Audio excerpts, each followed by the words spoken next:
Goeiemôre, woensdag 22ste July. Ons rapport vanoggend kom hier van die Weskus van Florida, die Gulf of America. Ons report oor die Iran-oorlog. Lekker winderig nog vanoggend, is die agterkant van die storm, tropical storm. Hy skuif daar wes.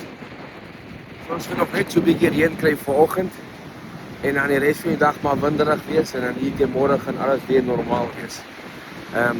So jy kan sien die see is nog 'n bietjie rof. Met die wind wat nog uitstoot. Wat ek sê, Iran-oorlog, gisteraan groot stryks weer in Iran, 11de dag in 'n ry wat Amerika aangegaan en stryks het hierdie keer baie dieper.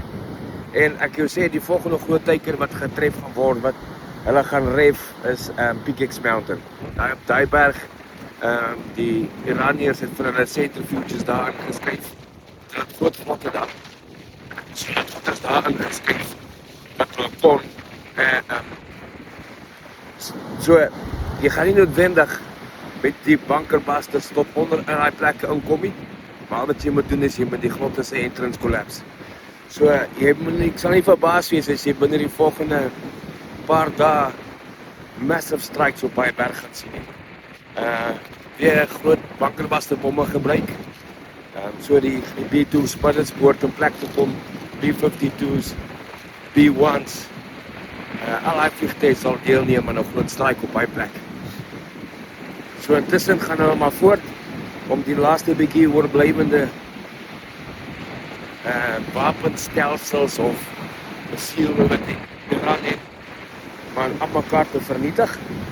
En dis maar wat gaan gebeur.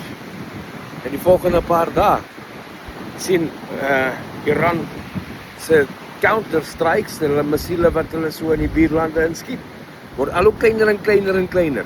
Jy sien wat hulle weet, en hulle het nie die vermoë om die goed te replace nie, of vinnig te replace nie. So hulle moet calculate.